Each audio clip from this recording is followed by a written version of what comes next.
Good afternoon, everyone, and welcome, welcome, welcome. If you are here, I am so pleased you have found us at Crime Time on A Mighty Blaze. It is Tuesday and it is 4 p.m. ET, where every week we talk about a wonderful new novel of crime fiction. I am your host, Hank Phillippi Ryan, the author of 13 novels of suspense. The 14th is on the way. The 13th, Her Perfect Life, has been nominated for the Agatha for Best Novel of the Year. So I am so pleased about that. Speaking of being pleased, I am so delighted today to be able to introduce you to Cara Black, the amazing, wonderful, gorgeous, brilliant, fashionable, and chic author of The Murder of the at Porte de Versailles, the 20th in the Aimé Leduc mystery series, and we will talk about that. It doesn't matter if you've read them before. You will love this one, of course. You know, if you have never read an Aimé Leduc, this is your lucky day. Let me just tell you what the Chicago Tribune says, that it's marvelous, that the Aimé Leduc stories are marvelous, boasts all of Black's trademark charms, including deft plotting, sharp dialogue, and colorful sights and sounds. And listen to this, you all. Welcome Sherry and Gail and Pamela and everyone, because I am here in Boston, but Cara is in Paris. And that just brings tears to my eyes. Welcome, welcome, welcome, Cara. And thank you for joining us from so far away. Bonsoir from Paris. It's 10 o'clock at night. And it's wonderful. Bonsoir. Bonsoir. Yeah. Thank you, Hank. You should know that we have a wacky delay, you all. The satellite from Paris to Boston and back and forth has a little delay, and Cara and I are used to talking to each other as quickly as we possibly can, and we often interrupt each other, so forgive us if the delay gets in our way. We promise that we will try to avoid that. Tell us about Paris. What's it like? How are you? And is it marvelous and beautiful in the spring? It's gorgeous. It's springtime. It's April in Paris, and just last week after I arrived, everything, everything turned green. It was just like, and it was amazing. So it's April in Paris. So far, only one rainy day. It's been gorgeous weather, super beautiful. Yeah, people are here. People are out in the cafes, on the terrace. The children we just got back from a 3-day Easter weekend where everybody went out of town and they came back, and then they've got school holidays coming up. And this weekend is the second of the presidential elections, which will be on Sunday. So I think that's all the voting areas, like at the voting places, the post offices, the schools will be jammed, as this is a runoff election. But basically everyone is so happy to be out, after pandemic, to just be out in the terrace every night, jammed, gorgeous, warm, walking, where people are out and about because they're so happy they can. I think, I don't know.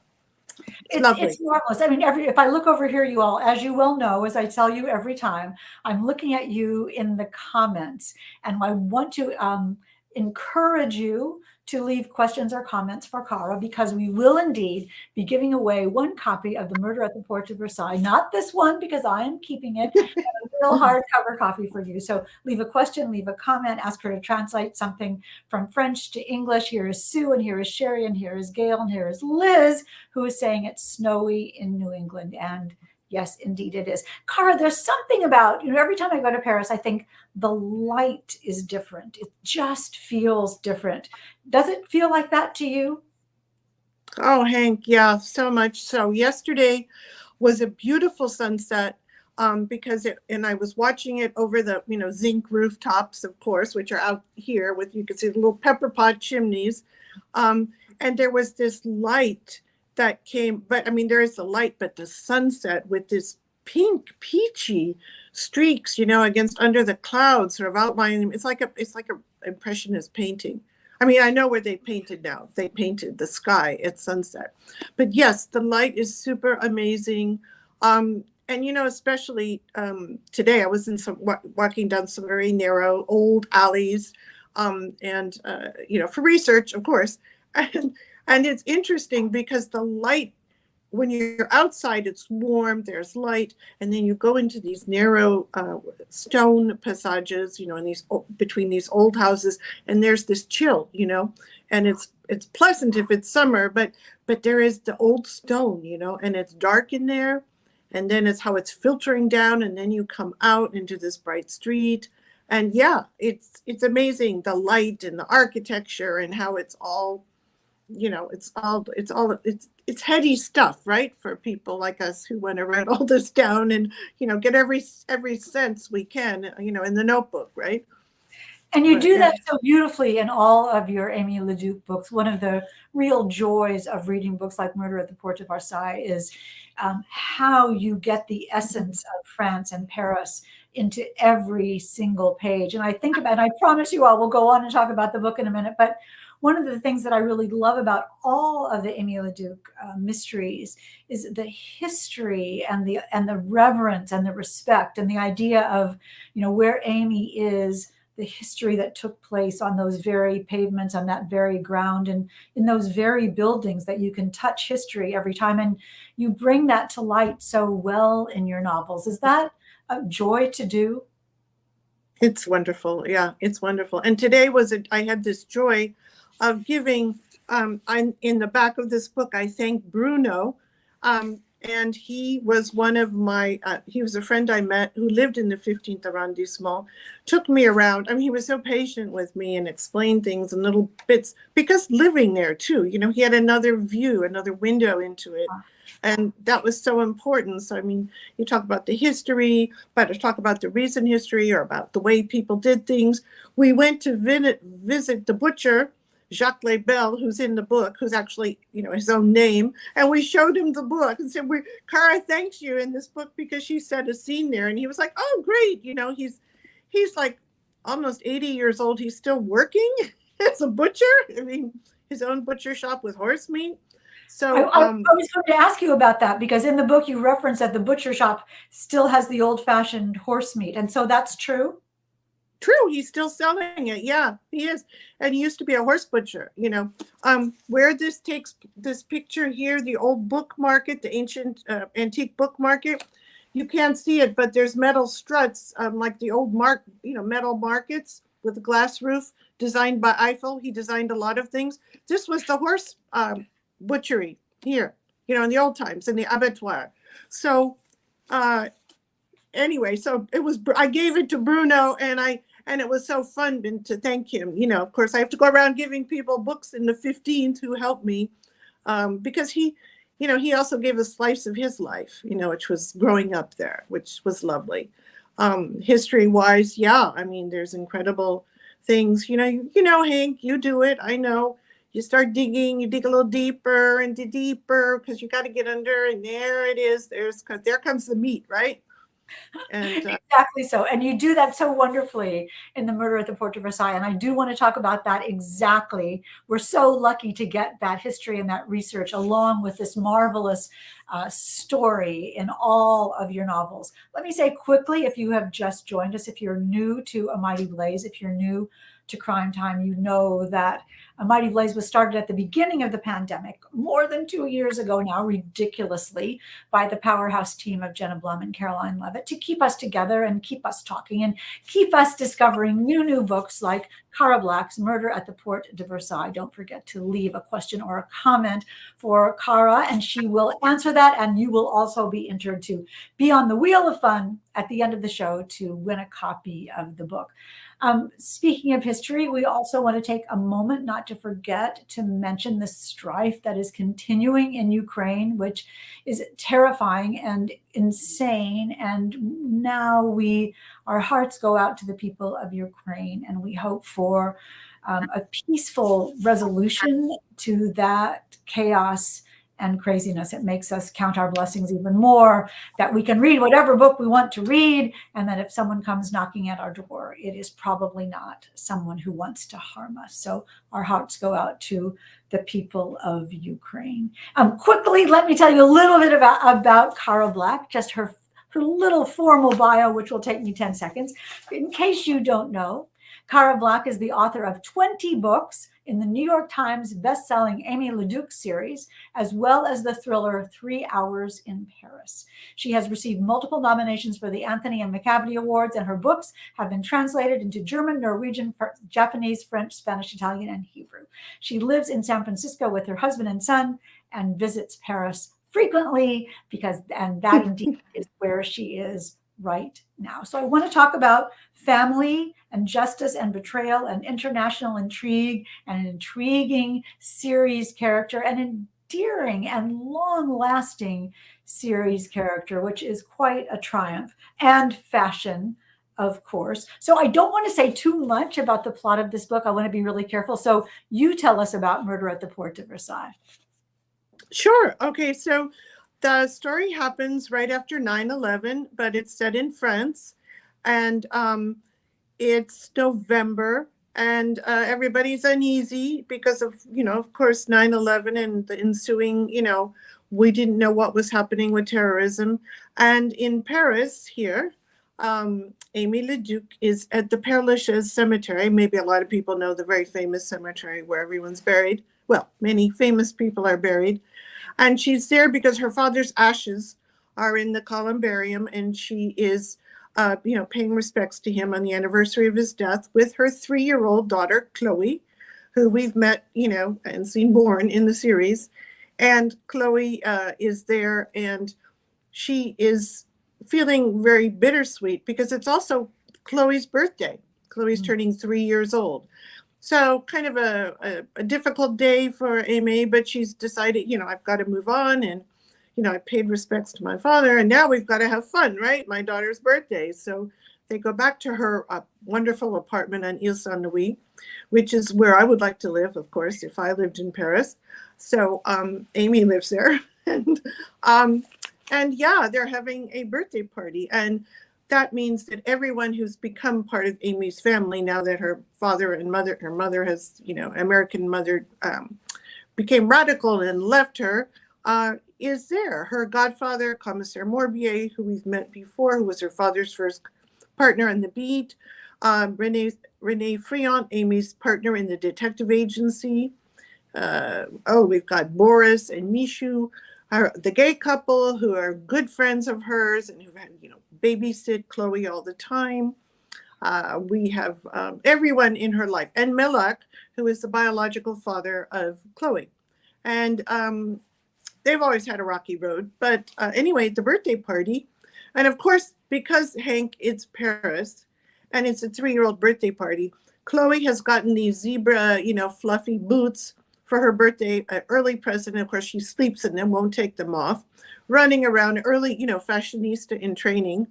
There's champagne, vintage champagne. There's foie gras. There's the Bertillon ice cream because it's around the corner. And of course, the special cake with, full of macaroons because it's Paris, right? And everyone's having a great time. And Amy is feeling, okay, this is my family, and she's feeling her heart is warmed after, visiting the cemetery. But Malak, the biological father of Chloe, is starting to pressure her. Why don't you move to Brittany with me? I've got the farm. I'm doing my work from there. And Chloe can, ride horses. We have goats. We can make cheese. We can plant vegetables. There's the sea air. You can work remotely. And of course, that's because I was writing this book during the pandemic, I think. But, actually you could, even then in that time, it was possible to work remotely. So, and he's pressuring her and she's feeling, I don't, she's born in Paris and she likes to have a cafe at the end of the street, and she doesn't think there's cafes at the end of the farm field. But is she selfish? She's feeling guilty. And of course, he's pressuring her. Anyway, time to open presents. Boris goes, oh, mon Dieu, I forgot Chloe's present. It's on my desk at work. He jumps in a taxi and goes to work. Well, he works in the police lab as a manager, and we've met him in other books, so we know that. And so then they open the presents. Chloe goes to sleep. They're cleaning up. And then, where's Boris? He hasn't returned. They get a phone call. And Boris's body has been discovered in the rubble. There was a bomb explosion at the police laboratory. He's alive, rushed to the hospital, and the police discover that there are traces of explosives under his fingernails. Okay, say no more, So, say no more. No, say no, no, no, say no more, say no more. So I want you to know, all of you who are listening, that everything that Cara said takes place in about the first 3 pages. So she has not given any spoilers at all. And you can see from just that explanation of, we know we are about to enter some sort of intrigue, some sort of duplicity, some sort of situation that isn't quite what it seems. And we know from reading Cara's books before that Amy is going to run up against authority and she's going to do what she thinks is best. Tell a little bit about the 15th arrondissement where this takes place. What is so special about that? And every one of your books, except for one, is in a different one. Talk a little bit about how you created that series and that idea. sure. Well, I never knew what I was doing. I never knew I was writing a series. So my first book was Murder in the Marais, where I am right now. And it was really about my friend's mother, who was a hidden Jewish girl during the German occupation in Paris. And, based on the story of my friend's mother. And I wrote that. I set it in the Marais. It took me 3.5 years to write. I developed a detective and all that, and found a way to tell that story in a crime structure, the framework of a crime novel. And when I sold my book to Soho Press, they said, my editor was saying, well, that's great. Now, where is Amy going next? And I said, excuse me? Yeah, like, where is, the dog and that man she met and her friend? And he goes, you are writing a series, aren't you? And so I lied and said, of course I am. So, but it was great. She was feeding me, storylines. So I just set the next book in the Belleville, where I happened to be staying with a friend. And it just went on and on, it just arrondissement by arrondissement. There was no great plan, but I also compressed the time because the books are set in the 90s until now. And so, I was just writing slowly every few months, a different season, because Hank, we didn't get Google until 2000. During this time, you were paying in francs. People could smoke in the cafes. It was a little different, before now. So the books are set in that time. Amy has these issues and she investigates. She's a private detective. She has computer security skills. She gets pulled into criminal, but she is a trained PI. So with Renee, her partner, who happens to be 4 foot tall, they solve crime. And so now, I forgot what you were asking me, but so now, yeah. We were talking about how you put, it's two questions actually, now that you're intriguing me a lot about this, because there's the creation of Amy herself, and then the creation of the structure of the different arrondissements where each adventure takes place. So let's talk a little bit first about Amy herself. How did she's chic, she's fun, she's cool, she's hip, but she's been around for 20 years, and you're saying it's compressed in the book, so she's not 20 years older. And I know she's you. I see you when I read about her on her scooter in her stilettos. That's totally you in my imagination. Where did she come from? How did she develop? Well, I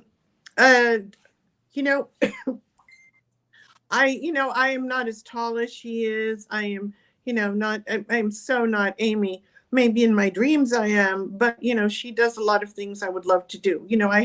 I have a fear of heights, so I put her up on a roof. I hate rodents. We both hate rodents. But I put her in danger a lot. But I think it's really important that if you're going to be in danger and climbing a roof, you should look good. Okay. Very important. Because, come on. So she's wearing a black leather catsuit in the story, right? That was so fun to write, because you're going to look good if you're doing that, because you're in Paris. Okay. And and so I think that's really an important part of her, because I think of Parisian women that I know, that I've gotten to know over the years, and friends I have, there's sort of an innate sense of style. But it's, it's not, it's more, I don't know, natural. They take a really good piece of, beautiful bag or a great jacket. They mix it with other things because everything is not haute couture, and it's how they put it together and how they look tousled but arranged, how they just put the lipstick on and, there's something je ne sais quoi. I don't know, but I like it and I emulate it. It's not me, but I would just, you know, and it's great, And yes, she has a scooter. And yes, I saw a woman today on a scooter with stilettos. Okay, swear to God. So they exist, and that's the way it should be, I think, especially if No, you're fighting crime.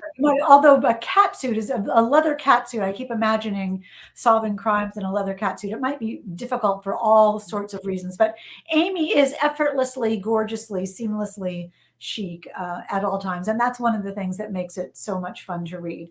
And then the idea that you would use each arrondissement as a different sort of setting for each book. Why does it work so beautifully? Why is that? Does each section of Paris have a personality? And what's the Exactly. personality in the Murder at the Porte de Versailles?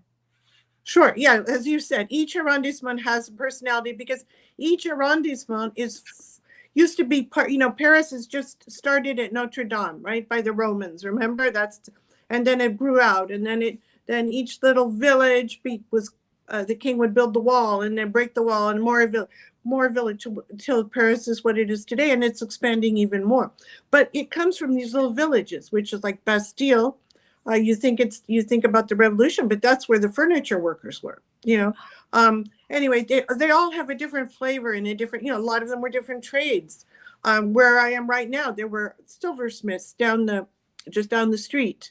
And then behind me is the Square du Temple, where that was the Knights Templar had this bastion in the middle of Paris here. And Marie Antoinette was briefly kept here before being put to the conciergerie. But each arrondissement has these sort of village area, and the flavor. And of course, it's why would Amy be here? What crime is happening here? What kind of people live here? I mean, sure, there's cafes, there's families, but what is the kind of, ambiance? Now, the 15th was actually at the beginning, I didn't know how I would write this story because the 15th has no big monuments. Hank, you've probably gone through it in Paris. You go through this arrondissement on the number 9 metro, and then you cross the river and you see the Eiffel Tower. There's no monuments in the 15th arrondissement. It's residential. It's where families live. It's just very residential. And it's good schools, good public, as we call them, public schools. But it's a nice area. It's sort of where, okay, you're young, you're in Paris, maybe you're here behind me on Rue de Bretagne, or you're out in the six, you're partying when you're in university and your young adult life, you're going out. Let's say you get married, you have a partner, you have kids. You don't do that anymore, right? Because you work and you go home and you're tired and you want to eat and see the kids. So you move to the 15th if you have the money. So, and then again, it builds around this old abattoir, because it used to be popular, which we call working class, populaire, right? And nothing wrong. It's not pejorative. It's just what they say, working class, blue collar. And so they were around there. They were butchers. They worked in the butchery trade. And then you have the factory. There was a huge sugar factory up near the Seine. And that, employed many, many people. So there were little houses that were built for workers, and their families. So you have pockets of that left now, which is just gorgeous. It's like walking into a little bit of a countryside in the middle of Paris. With right now, the wisteria is blooming, glycine. Everywhere today we were seeing this, the wisteria purple dripping over the mossy walls. Oh, I was taking so many pictures. Gorgeous stuff. That's got to be in your next book, and I'm sure it's in many of them. But I love the idea that the 15th is residential, because one of the key elements in this book is Amy deciding whether to move out of Paris, whether it is better for her little daughter Chloe possibly to be in the countryside, to be with cows and horses, which Chloe wants to do, and the idea of how Amy, the chic, gorgeous, smart, hip Amy, with her adorable daughter Chloe, that Amy has to balance this motherhood with her law enforcement past and her passion for justice. And talk a little bit about that, about Amy finding her place in the world. Is that a fascinating journey for you to take your character on, or is she taking you? She's sort of taking me, you know. Yeah, ever since she got pregnant, and then we went through the pregnancy, which was set during the World Cup here in Paris, when it was so hot that summer, and she had to wear kitten heels, okay, because she couldn't wear the high ones. Yeah, and so it was fun to set it against that background. But yeah, I mean, it's about changing, you know, her. I mean, she always felt abandoned, and she was sort of abandoned by her mother, who's been sort of making these secret, discreet appearances, who we think might be working for the CIA, but we didn't say that, so we don't know. But so all this, it's always been coming to terms. You know, I mean, in our genre, it's about what is the wound of the character, and her wound is family. You know, not having family, so to speak. But her father did a wonderful job, raised her as a single father. Morbier was there as the sort of second father. And so she has a daughter, and she's juggling the business, which actually for once is doing really well. And so that's good news. And of course, Renee is going, now we're finally making money. Now we got to do, you know, you can't go anywhere. I mean, we've got to, you know, go big time now. We can do this, and which makes a lot of sense. She earns the baguette, okay? She earns it and brings it home and puts it on the table. So it's all about her, on her shoulders. She has this great apartment. She's got to keep up. Everything is, you know, it's the kind of wonderful apartment, but they have a fuse box. And if you put the hair dryer on and the espresso machine at the same time, everything goes off.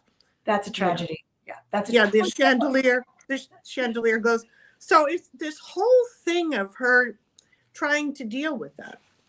Yes, and I think that, you know, with Amy's past, which is so much present in this book, especially because part of what she's trying to do, Mighty Blaze is saying, Amy, the literal breadwinner, the literal breadwinner. And when I look over here, I'm looking at your wonderful comments. Janina saying, reading allows me to live vicariously through authors in places I'll not be able to visit or experience. Yeah, and this is one of the reasons it's so delightful to talk to you, Cara, about Paris and about Amy Leduc. But one of the things that she's trying to do in this book is set the past right, to solve the mysteries of the past as well as the present. And she's driven to do that. What is it in Amy that makes her need to solve these crimes? Well, in this case, it's Boris, you know, her good friend. Okay, it's really personal in this book, because Boris is accused, and she thinks, how could he do it? Why? I mean, it makes no sense. Anyway, that is her personal mission, you know, because he loves her daughter. Okay, she knows he loves Chloe, and Chloe loves him. And apart from that, I did not know that there was a huge Iranian population, Persian population, as they like to be called, in the 15th arrondissement. And they have shops and little restaurants. And when I discovered that, we ate in this Iranian restaurant. I'm like, why? And I found out there had been all these successive waves of Iranian or Persian people moving to Paris starting, I don't know, 50s, 60s. A lot of the educated elite, the sophisticated people were moving or buying apartments in Paris with petrodollars. Remember when they were petrodollars? And then then there was the wave that came with the Shah, when he had to escape Iran with the Shtiba, his wife. And they actually met in Paris years before. She had been going to the Sorbonne. So, I mean, it was kind of interesting. There's this special place. Paris is special to the Iranians, and it's special the French, the Iranian, the Shah and his wife, her, because she's the widow, are very important to French people. Because she lives, I mean, I don't think she lives here now, but she has lived here in the past. And it's very much, they feel very connected to them.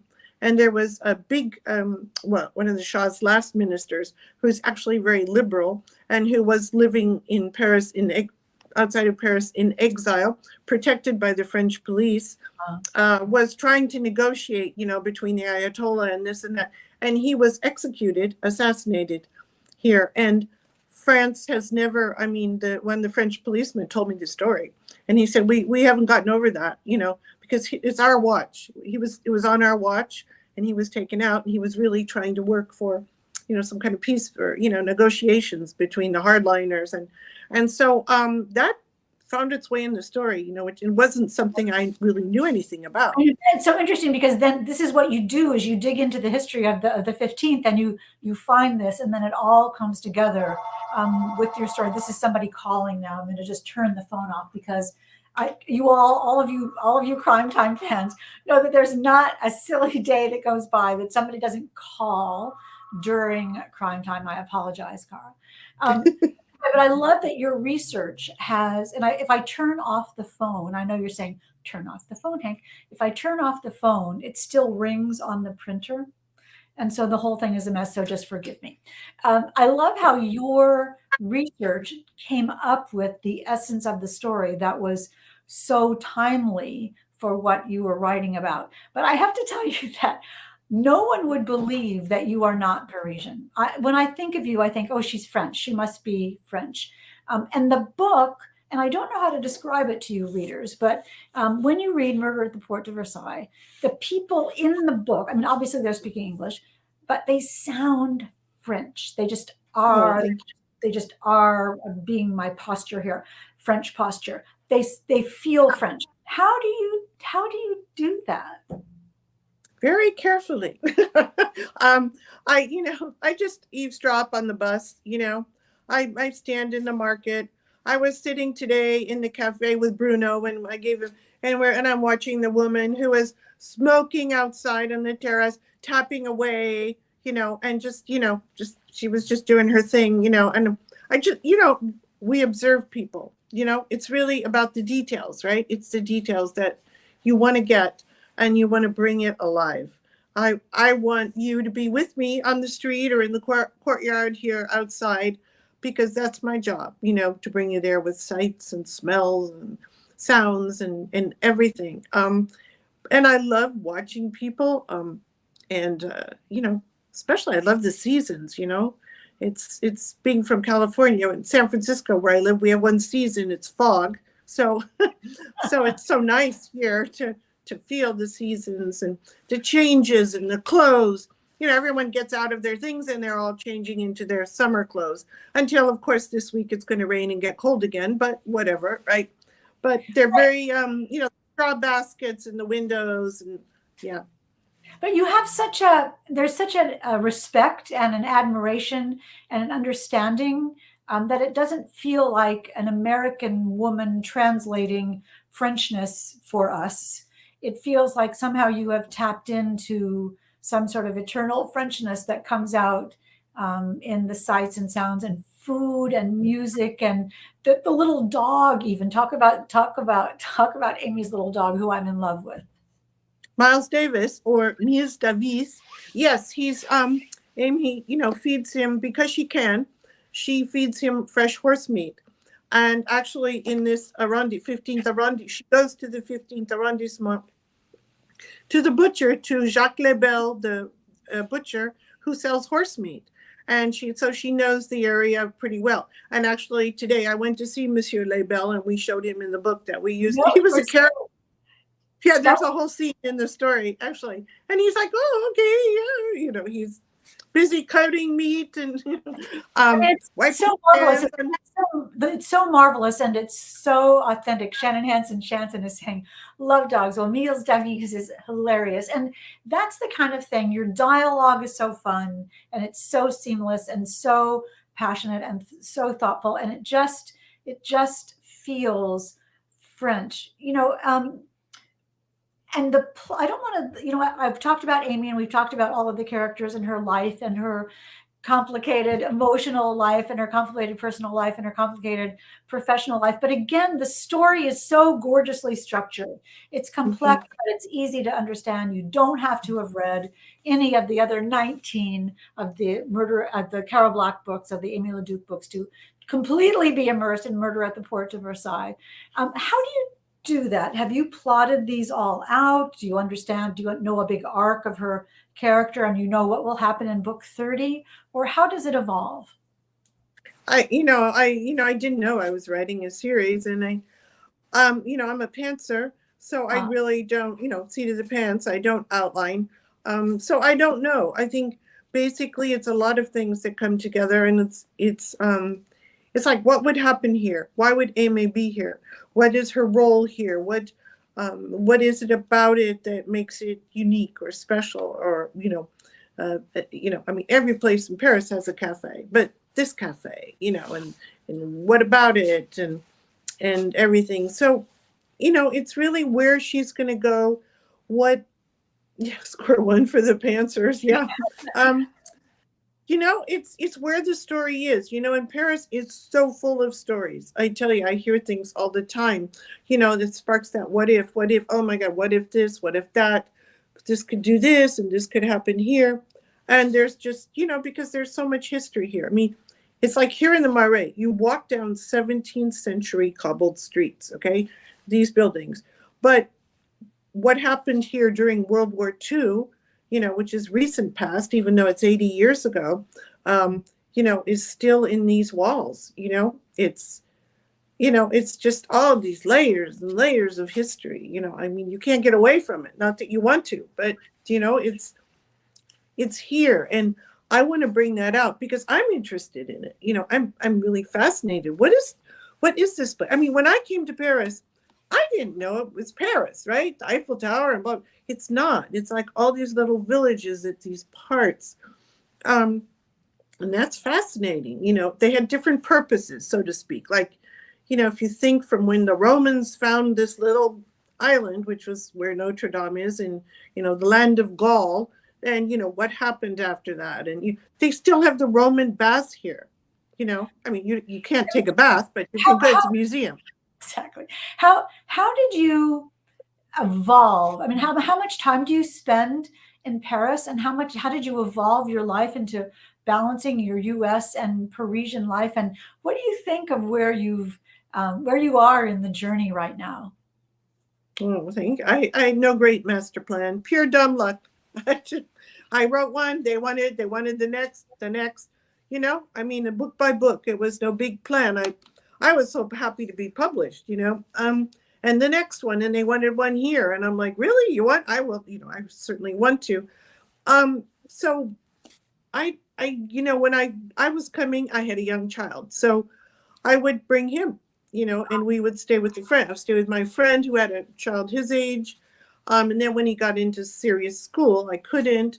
Or I'd bring him in the summer and we'd be more in the countryside, right? Because it's more fun for him. So I'd bring him to France. And then I'd come with my husband. But then my husband, once I was writing and doing, my husband said, I'm not coming with you anymore. Finito. Because you just walked around that block 4 times and you studied the drain and you were taking pictures and writing notes about the drain. And I hang out in cafes and, that's it. I'm not doing this anymore. He doesn't want to do that. My son also is like, Mom, can we go see the Eiffel Tower? I say, no, I'm working. Yes, I was going to say exactly. I was going to say this is your job, and if you need to know how a certain drain works, then you need to know how a certain drain works. I understand you're on your way soon to look at the locks for another book.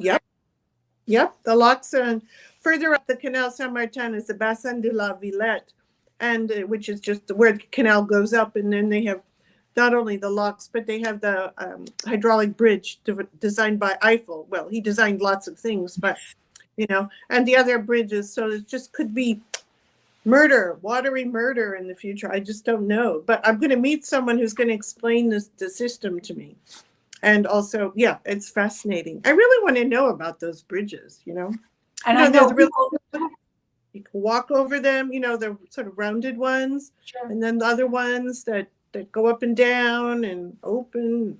No, I think I agree with you. I think bridges are fascinating, and I'm always so enthralled by the civil engineers that can take one side of the river and the other side of the river and connect them somehow beautifully, and the whole thing doesn't fall apart. I'm not quite sure how that happened, so you'll have to tell us. And I guess we will hear that in book 21, perhaps.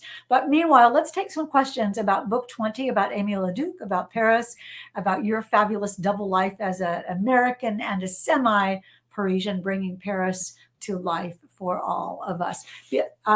Who, besides Amy Leduc, who is your favorite fictional French detective, says Mighty Blaze? Oh, and I want to answer what you said, Hank, about how often I come to Paris. Well, before the pandemic, it was about twice a year because I could stay in a friend's apartment. So, but now once we don't know. Yeah, I came when I could. But so I love Leo Mallet, and he's sort of out of print.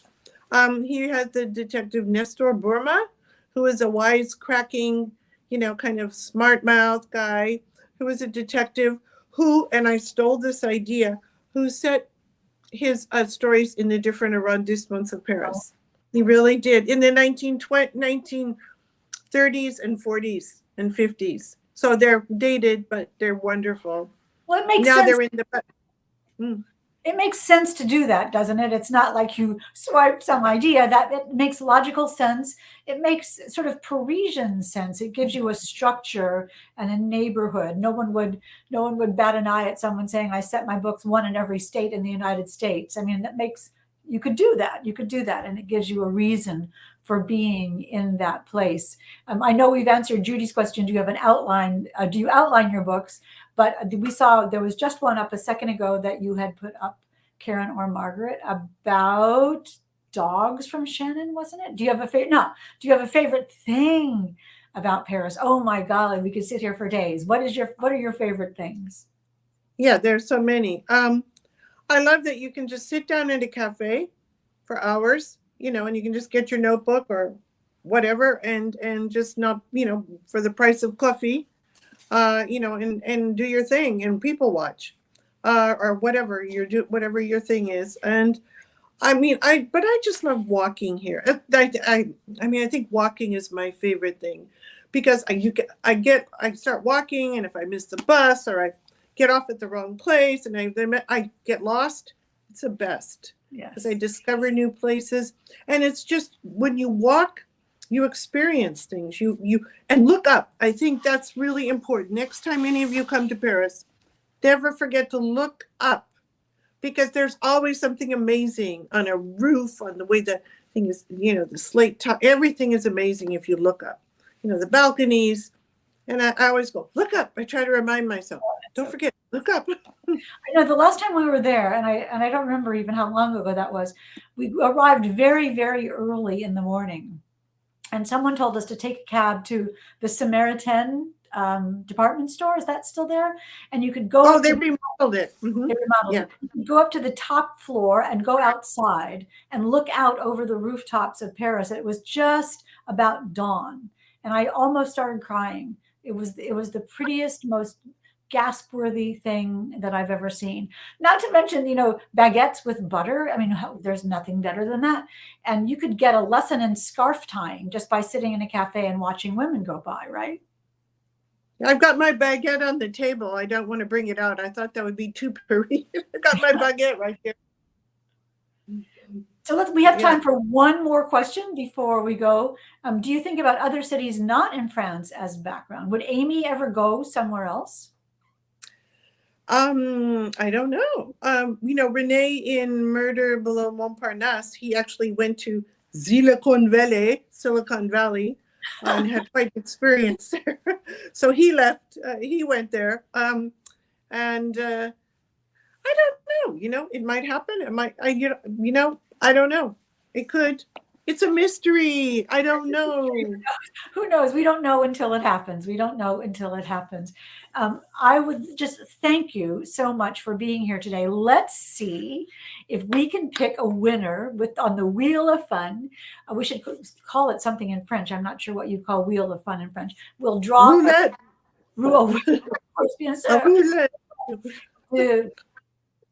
What's fun? Roulette de rigolet. Oui. Roulette de rigolet. I love that much better than Roulette de Rigolet is much better than Wheel of Fun. And the winner is Janine Woodworth, who wins Murder at the Porte of Versailles. Email me, Janine, and we will send you a wonderful book. Cara, again, thank you for coming to us from Paris. It's so chic and exciting. Congratulations on your marvelous book. Are you having Thank you. fun? I'm really having a great time. Wish you were here, Pank. Really. Oh, I do Come on too. over. Goes without saying, I will.